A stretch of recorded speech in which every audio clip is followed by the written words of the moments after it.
విద్యుత్ సర్చార్జీల భారం మోపాలన్న నిర్ణయం వైఎస్ రాజశేఖర రెడ్డి తీసుకున్నదేనని కాంగ్రెస్ సభ్యుడు కొత్తపల్లి సుబ్బారాయుడు అసెంబ్లీలో చెప్పారు.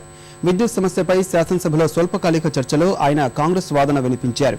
వైఎస్ హయాంలో కొత్తగా ఒక్క విద్యుత్పాదక ప్రాజెక్టు కూడా రాలేదని, గత ప్రభుత్వాలు ప్రతిపాదించిన ప్రాజెక్టులనే ప్రారంభించారని తెలిపారు. ఆ తర్వాత కాలంలో కాంగ్రెస్ ప్రభుత్వాలు వందలాదిగా సబ్స్టేషన్ల నిర్మాణం చేపట్టాయన్నారు. గతానికి ఇప్పటికీ విద్యుత్ డిమాండ్ రెట్టింపు అయిందని సుబ్బారాయుడు చెప్పారు.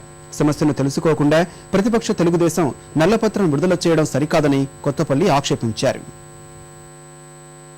మరి ఈనాడు సర్చార్జెస్ వేయకూడదని ప్రజానికి కోర్టుకు వెళ్తే హైకోర్టు చేస్తే ఆనాడు రాజశేఖర రెడ్డి గారు సుప్రీంకోర్టుకు వెళ్ళి ఈనాడు కూడా సేలో ఉన్నటువంటి విషయం వాస్తవం కాదా అన్నటువంటి విషయాన్ని మీ ద్వారా అడుగుతున్నారు అధ్యక్ష.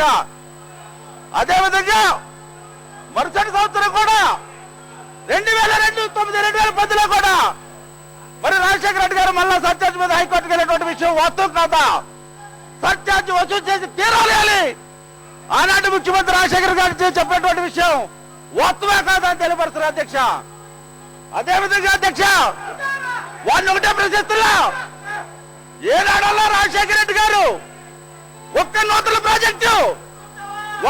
ప్రాజెక్టు శాంక్షన్ చేశారు అని అడుగుతున్నారు అధ్యక్ష. ఏనాడో జనార్దన్ రెడ్డి గారు, ఏనాడు మాజీ ముఖ్యమంత్రులు ఎవరో శాంక్షన్ చేసినటువంటి